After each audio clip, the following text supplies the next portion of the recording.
सूत्रभाष्यकृतो वन्दे भगवन्तौ पुनः पुनः।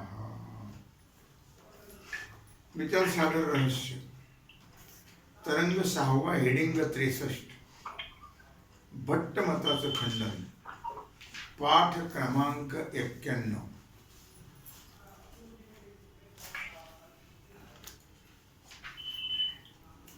भट्टाने मांडलेल्या भेदाभेदाचा असंगत आहे। भेदाभेदाविषयी भट्टाने सांगितलेले दोन्ही दोष भट्ट मतासच येतात। लक्षामध्ये कारण त्याने भेदसहित अभेदाचा अंगीकार केलाय। कार्यकारणाचा भेद आणि अभेद हे आहे। भेद आहे म्हणून भेद पक्षाला दिलेले दोष आणि अभेद आहे म्हणून अभेद पक्षाला दिलेले दोष, हे दोन्ही दोष त्यांनाच लागतात। जसा चोरी करणारा चोरीचा दोष आणि जुगार खेळणारा जुगारीचा दोष, एकाच व्यक्तीने दोन्ही केले दोन्ही दोष त्यालाच। त्याप्रमाणे भेदाभेद मानला असता भेदाभेद पक्षाचे दोन्ही दोष भेदाचे आणि अभेदाचे भट्टांच्या मतावर येतात। आणि शक्तिवाद्यांच्या मतात कोण शक्तिवादी? पाणी बरोबर। भेदाचा अंगीकार आहे म्हणून दोष नाही। लक्षामध्ये कारण गुणीच्या ठिकाणी गुण धारण करण्याची शक्ती आहे। गुणीच्या ठिकाणी गुण धारण करण्याची शक्ती आहे। लक्षात आलं का? समजा आपण वाद्याचा गुण आहे, एखादा बासरी वाजवतोय, ते बासरीच्या ठिकाणी ती शक्ती नाही, ते वाजवण्याच्या ठिकाणी आहे। वाजवणारा गुणी आणि वाद्यकाम हे गुण। मग गुणाची शक्ती कोणाच्या ठिकाणी आहे? गुणीच्या ठिकाणी। गुण धारण, कारण गुणीच्या ठिकाणी गुण धारण करण्याची शक्ती आहे, अन्याची नाही। त्याचप्रमाणे जाती व्यक्तीचा, क्रियेचा आणि कर्त्याचा केवळ भेदच आहे। तथापि व्यक्तीच्या ठिकाणी जाती धारण करण्याची, क्रियावानाच्या ठिकाणी क्रिया धारण करण्याची शक्ती आहे, अन्य धारण करण्याची शक्ती नाही आहे। कळलं का? काय म्हटलं ते? व्यक्तीच्या ठिकाणी जाती धारण करण्याची आणि क्रियावानाच्या ठिकाणी क्रिया धारण करण्याची शक्ती आहे, अन्य धारण करण्याची शक्ती नाही। या रीतीने उपादान कारणाचा आणि कार्याचा, कळलं का? त्याप्रमाणे गुणगुणी यांचा भेदाभेद रूप तादात्म्य संबंध मानणं योग्य नाही। या रीतीने उपादान कारणाचा आणि कार्याचा भेदाभेद नाही आणि गुणगुणी यांचा भेदाभेद रूप तादात्म्य संबंध मानणं योग्य नाही। वेदांत सिद्धांतातही कार्यकारण, गुणगुणी, जाती व्यक्ती, कर्मकर्ता यांचा अत्यंत भेद मानला नाही। तादात्म्य संबंध मानलाय पण भेद मानलेला नाही। कारण गुणगुणीच्या ठिकाणी राहतो, कार्य कारणाचं ठिकाणी राहतं कार्य, जाती व्यक्तीच्या ठिकाणी असते आणि कर्म कर्त्याच्या ठिकाणीच असते। यांचा अत्यंत भेद नाही मानला, तादात्म्य संबंध मानलेला आहे। परंतु तो भट्ट मताप्रमाणे भेदाभेद रूप तादात्म्य संबंध नाही। कळलं का? भेद मानला नाही, काय तादात्म्य संबंध मानला। या तिघांचा अत्यंत भेद नाही मानला पण तादात्म्य संबंध मानला। पण भट्ट मतामध्ये भेदाभेदरूप तादात्म्य संबंध तो असाच नाही आहे तो. तर भेदाहून विलक्षण, भेद अभेदाहून विलक्षण अनिर्वचनीय तादात्म्य संबंध आहे, मिथ्या संबंध आहे. भेदाभेदाहून विलक्षण मानल्यामुळे, वेगळं मानल्यामुळे अनिर्वचनीय तादात्म्य संबंध कोणताच, त्याच्यावर कोणताच दोष येणार नाही. लक्षात येते का? भेदाभेदाहून वेगळं विलक्षण मानल्यामुळे कोण? तादात्म्य संबंध. अनिर्वचनीय तादात्म्य संबंधावर कोणता दोष येणार नाही. म्हणून वाच्यवाचकांचा भेदाभेद रूप तादात्म्य संबंध ही पदाची शक्ती आहे. म्हणून वाच्यवाचकांचा जो भेदाभेद रूप संबंध आहे, तादात्म्य संबंध, पदाची शक्ती आहे. हा भट्ट मतानुसारीचा पक्ष अयोग्य आहे. पदाच्या ठिकाणी अर्थज्ञान करून देण्याचं जे सामर्थ्य, तीच पदाच्या ठिकाणी शक्ती आहे. कळलं का? तादात्म्य रूप संबंध शक्ती नाही. आता याचप्रमाणे पदाच्या ठिकाणी असणाऱ्या शक्तीने, पदाच्या ठिकाणी असणाऱ्या शक्तीने ज्या पदार्थाचं ज्ञान होते त्याला शक्य म्हणतात. त्याला काय म्हणतात? शक्य. वाक्यातील पदश्रवणानंतर पदांच्या शक्यार्थाचं ज्ञान प्रथम होतं. त्या वाक्यार्थ ज्ञानावरून वक्त्याच्या तात्पर्याचा निश्चय होतो. कळलं का? वक्त्याच्या तात्पर्य निश्चयाला शाब्दबोध असं म्हणतात. काय म्हणतात? शाब्दबोध. तो शाब्दबोध व्यवहाराशी प्रतिकूल असेल तर लक्षणा करण्याचा प्रसंग येतो. व्यवहाराशी प्रतिकूल असेल तर कळलं नाही तुम्ही लक्षणा करावी लागते. लक्षणा करतेवेळी पदाच्या शक्यार्थाचं ज्ञान असलं तर लक्षणा करणं शक्य आहे. लक्षणा करतेवेळी पदाच्या शक्यार्थाचं ज्ञान असेल तरच लक्षणा करणं शक्य आहे.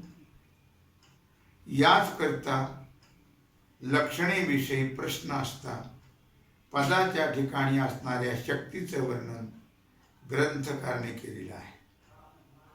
बरं का? शक्तीने शक्यार्थाचं ज्ञान होतं. शक्तीने काय होतं? शक्यार्थाचं ज्ञान होतं. पुढे उदाहरण देत म्हणजे लक्षात कळण्याकरता. आणि शक्य संबंध हेच लक्षणाचं स्वरूप आहे. शक्य संबंध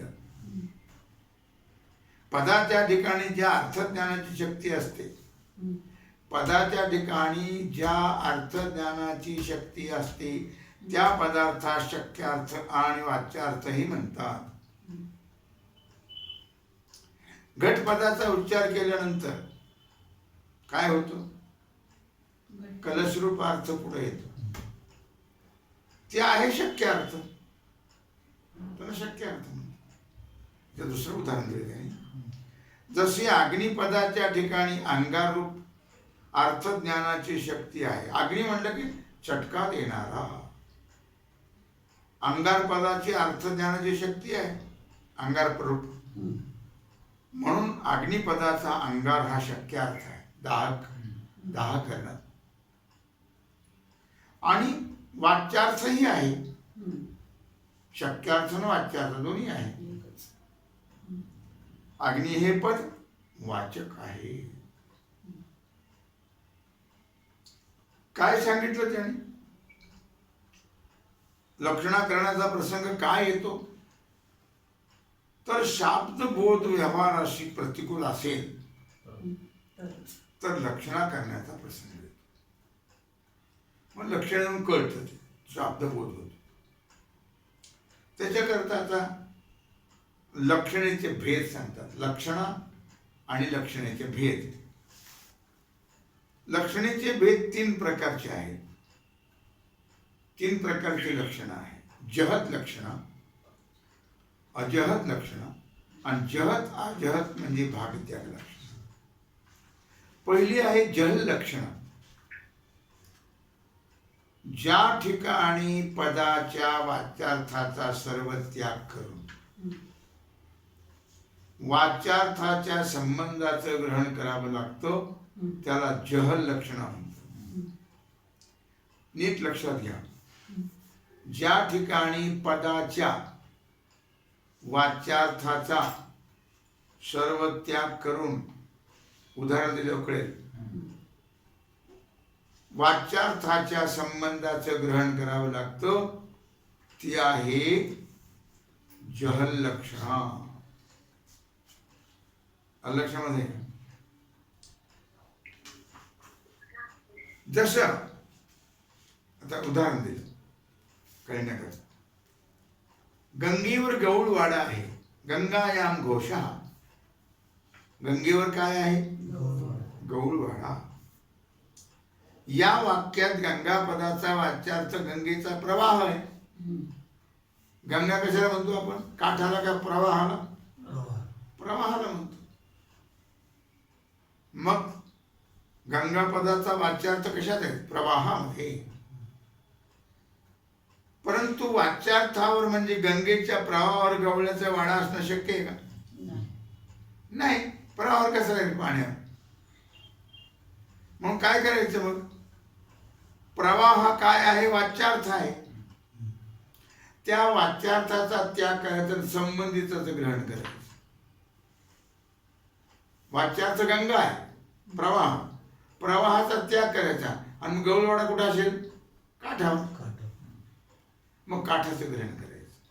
वाच्यार्थाचा त्याग, संबंधिताचं ग्रहण. वाच्यार्थ आहे गंगा प्रवाह आणि त्याचा संबंध काठाशी आहे. मग गौळवाडा कुठं असेल? काठावर. मग ग्रहण कशाचं करायचं? काठाचं. त्याग कशाचं करायचा? वाच्यार्थाचा. ग्रहण कशाचं करायचं? संबंधाचं, संबंधिताचं. कळलं का? आता परंतु वाच्यार्थावर म्हणजे गंगेच्या प्रवाहावर गौळवाडा असणं व्यवहारात संभवनीय नाही. म्हणून प्रवाह व या वाच्यार्थाचा सर्व त्याग करून प्रवाह संबंधीचे तीर म्हणजे काठ, त्या तीराच्या ठिकाणी लक्षणा करावी. गौळवाडा कुठं असेल? काठावर. ती जहल, याला काय म्हणतात? जहल लक्षणा. जहल लक्षणाचा काय नियम आहे? वाच्यार्थाचा त्याग करून संबंधिताचं ग्रहण करणं, वाच्यार्थाच्या संबंधिताचं ग्रहण करणं, ती आहे जहल लक्षणा. वाच्यार्थ काय आहे? गंगा प्रवाह. आणि गौळवाडा कुठं असेल? मग त्या प्रवाहाचा त्याग करायचा. काठाचं ग्रहण, संबंधित, संबंधी काठ आहे. म्हणून गंगा पदाचा वाच्यार्थ जो प्रवाह, त्याचं प्रथम ज्ञान होत. गंगा, गंगेवर गौळवाडा आहे. गंगा म्हणजे काठावर ह्याचं ज्ञान होतं, प्रवाहाचं. असं वाटतं प्रवाहावर कसं काय गौळवाडा असेल बा? मी तर लक्षणा करायची. कळलं? वाच्यार्थाचं जेव्हा यथार्थ ज्ञान होत नाही तेव्हा मग लक्षणा करावी लागते. परंतु वाच्यार्थ म्हणा ग्रहणाने वक्त्याच्या तात्पर्याचा निश्चय होत नाही. वाच्यार्थ जर घेतला गंगा प्रवाह, तर वक्त्याच्या बोलण्याचा निश्चय होईल का? कसं काय गौळवाडा असेल गंगाच्या प्रवाहावर? निश्चय होत नाही. म्हणून वाच्यार्थ जो प्रवाह, त्याच्याशी संबंध असणारे जे तीर, त्याचं गंगा पदाच्या लक्षणावृत्तीनं ज्ञान होते. गंगेवर गौळवाडा म्हणजे काठावर आहे. काठावर नाही म्हटलं ते, गंगेवर आहे. गंगेवर आहे म्हणजे काठावर आहे. वाच्यार्थ सोडायचा आणि त्याचा संबंधित त्याचं ग्रहण करायचं. कळलं का?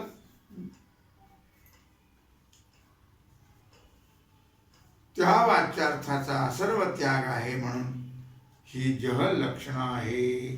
जहल लक्षणं म्हटलं की वाच्यार्थाचा त्याग करून संबंधिताचं ग्रहण करणे जहल लक्षण. आता दुसरी अजहल लक्षणं आहे. आता त्या जहल लक्षणात काय सांगितलं? वाच्यार्थाचा त्याग आणि संबंधिताचं ग्रहण. आता इथं दोन्ही घ्यायचे. वाच्यार्थासह संबंधिताचं ग्रहण आहे या लक्षणेमध्ये. वाच्यार्थासहित वाच्यार्थाच्या संबंधीचं ग्रहण. ज्या पदाने ज्ञान होतं त्या पदाच्या ठिकाणी अजहल लक्षणं समजा. जसं शोण धावतो. काय धावतो? शोण म्हणजे तांबडा. शोण तांबड्या रंगाला म्हणतात. मग आता रंग जड आहे की नाही, तो धावल का? मग काय घ्यायचं? घोडा. तांबड्या घोड्याच्या ठिकाणी लक्षण आहे. शोण धावतो. तांबडा कधी धावणार नाही, पण तांबडा रंग ज्याचा आहे अशा घोडा धावतो. किंवा दूध आलं. दूध येतं काय आपोआप? मग कोणाचं ग्रहण करायचं? दूधवाल्याचं. दूधवाल्यासह दूध आलं. वाच्यार्थासह संबंधिताचं ग्रहण. त्यात वाच्यार्थाचा त्याग आणि संबंधिताचं ग्रहण याच्या दोन्हीचं ग्रहण आहे या लक्षणामध्ये. अजहल लक्षणामध्ये चूल जळते. चूल जळत असते बरं झालं असतं. गॅस 100च्या पुढे गेलाच नसतं. काय चूल जळत नाही, चुलीतली लाकडं जळतात. वाच्यार्थासह संबंधिताचं ग्रहण. कळलं का? चहा गोड आहे आणि मग साखर महाग झाली नसते. आता चहा जर गोड असतात, चहातली कोण गोड आहे? साखर गोड. सगळं लावायचे आता असंच. जिलबी गोड आहे, भजे तिखट आहे, मिरची न घर. मग कसे तिखट बघू आपण. त्याच्या ठिकाणी धावणे शक्य आहे का रंगाच्या ठिकाणी? नाही. म्हणून तांबड्या रंगाचा संबंधी घोडा किंवा बैल याचंही तांबड्या रंगाबरोबर ग्रहण करणं आवश्यक आहे. कळतंय ना? वाच्यार्थ रक्तगुणाचा त्याग न करता, बरं का, वाच्यार्थ काय? तांबडा धावतो, त्याचा त्याग नाही करायचा. त्याच्या सहसंबंधिताचं ग्रहण करायचं. काय संबंधी? कोण? घोड किंवा बैल. म्हणून तिथं जहल लक्षण होते. अजहल लक्षण काय? जहल लक्षण काय सांगितलं? वाच्यार्थाचा त्याग आणि संबंधिताचं ग्रहण. अजहल लक्षण काय सांगितलं? वाच्यार्थासह संबंधिताचं ग्रहण. कळलं? दोन्ही लक्षणं कळल्या. पहिली लक्षणं कशी आहे? वाच्यार्थाचा त्याग, हा, संबंधिताचं ग्रहण. प्रवाहाचा त्याग, काठ्याचं ग्रहण. आणि दुसरी लक्षणं वाच्यार्थासहित संबंधिताचं ग्रहण. उदाहरणार्थ